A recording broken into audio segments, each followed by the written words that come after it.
Well, we went from 80 degrees and golfing and frolicking in the sun to a mix of rain and snow. We had a couple inches of snow the other day, which all melted yesterday. And today we have this sleety, snowy, drizzly thing going on.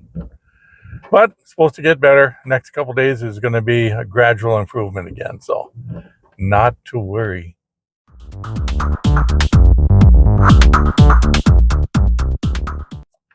So today I'm going to talk a little bit more about America's favorite subject, electric tools and bicycles. I watched a thing this morning on electric motorcycles, and the guy actually sells electric bicycles and a couple brands of electric motorcycles. Let me turn my windshield wipers off there. And I own an electric motorcycle. I've got a Victory Impulse. And before that, I had a Bramo, which is the same thing, really. I still had the Victory. I'm going to be selling that one because it just is something I don't need. I did convert it to a trike, and I added an extra 8 kilowatts of battery to it, but I never finished the hookup. So anybody who buys it is going to get a heck of a good deal, and they'll be able to finish it off and probably get the range up to about 150 to 180 miles on the charge. So that's kind of nice. But anyway, I'll put some pictures of that up in the description. If anybody's interested, I'll take any reasonable offer for it. It's a let's see, what year is it? 2016, and I believe it has about 200 miles on it. So it's basically a brand new motorcycle, and it's been converted to a trike, a sport trike, and the batteries have been added. But like I say, it's doesn't have a body shell, and the batteries aren't completely hooked up, so it does need to be finished. Someone who understands the hookup on the lithium batteries. It's got the Nissan Leaf batteries in it right now for the extra batteries. But anyway, so that is for sale, and I'll be probably putting that officially up for sale here soon.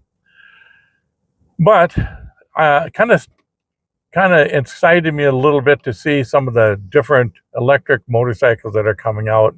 And naturally, the big thing is, well, first question, well, how far can you go on the charge?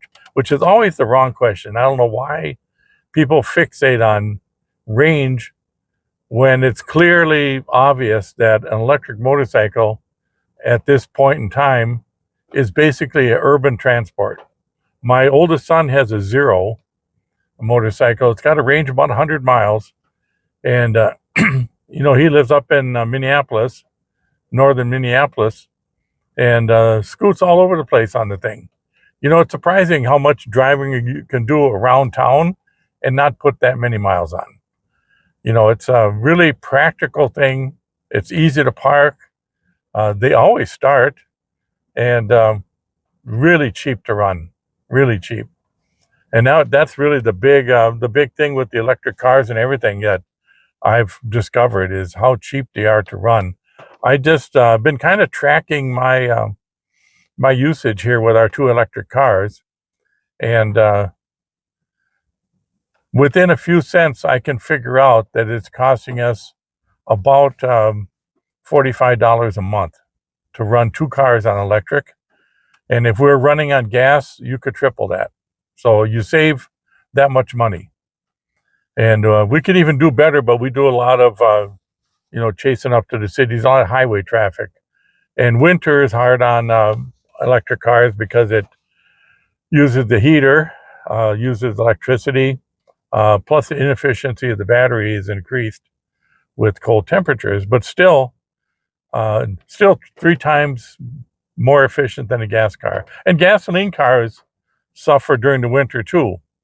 I think with the advancements in, now they're coming with the graphene supercapacitors and different things, and they're going to incorporate some of that into battery technology.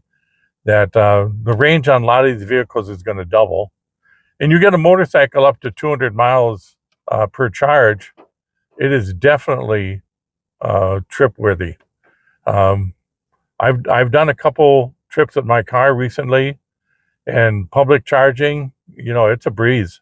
It's really no different than pumping gas. It does take a little more time. I'll agree and all that stuff, but as far as the convenience, it's perfectly fine. And I guess maybe sometimes it's just kind of nice not to be in a hurry.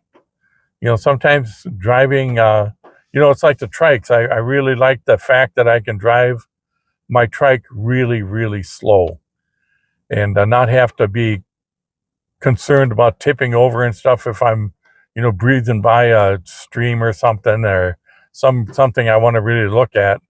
I don't have to worry how slow I'm driving. So sometimes driving slow is kind of an advantage. And driving the electric car, or if it was an electric motorcycle, and having to stop to charge, depending on where you stop, you can partake of other activities while the cars or motorcycles charging. And we all have power tools that are battery operated, and I don't see anybody being real critical of people having rechargeable tools.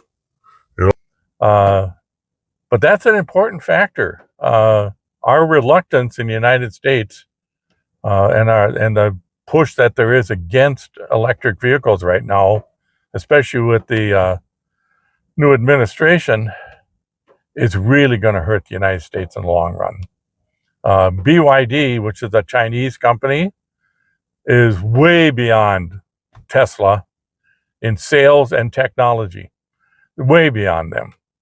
I watched a thing on them this morning where they came out with electromagnetic suspension systems, where they will hold the height of the car within millimeters. You can actually go up a stairway and you won't feel the bumps. The suspension is that good. I don't know how many milliseconds of reaction time there was, but it was just incredible just watching this thing and how advanced the car is. And if there's an object on the road, it would automatically raise the car to clear it. And if there was something overhead, it would drop the car down because it uses LiDAR. So it can negotiate the car up and down to avoid either the roof hitting or the belly pan hitting an object. Plus, it has 4 motor drive. Every wheel has its own motor, and they can run independently in such a way that the car can actually drive sideways and parallel park, or it can do a U-turn like a zero-turn lawnmower where it just spins on its axis. Probably a little hard on the tires, but like they said, in an emergency, if you had to turn around, you had to get out of a parking spot. And if you've ever driven in an Asia country, people will park and box you in. And, so it's designed to get around that. But the technology is way beyond anything we're doing in the United States. And we're about 20 years behind the Chinese when it comes to car technology. But, I've got my electric bike. Love it. Absolutely love the electric bike. It's just the handiest thing. And, I can go out and ride around and not be totally wiped out. I'm not exactly what you call in prime physical condition like I was when I was in my 20s and 30s. I'm 74. What the hell do you expect?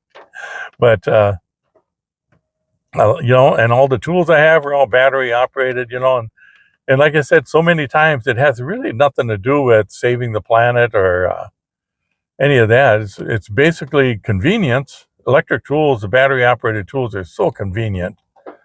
Just like our lawnmower and everything else, they always got more power than the gas ever did, and they're just great. I can cut my whole lawn with one battery charge.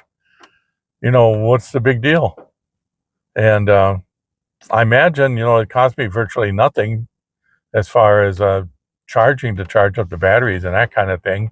I figured my car, if I run it down to 30% and charge it to 85%, it costs me $6.40, and that'll get me 200 miles of range. So $6.40 to drive 200 miles. Gasoline right now is $3.29 in town here. It's really hovered around $3 a gallon, quite honestly, since way back in Reagan era. Gasoline really has not, it jumps up and down, and people make a big deal about, Biden did this and gas went this, and Trump did this and gas did that. No. Oil companies regulate the gas prices. They're going to make sure that they make a profit, and they will regulate the price. The government has really very little to do with, if anything, to do with gas prices. So we got that to look forward to, which is nice.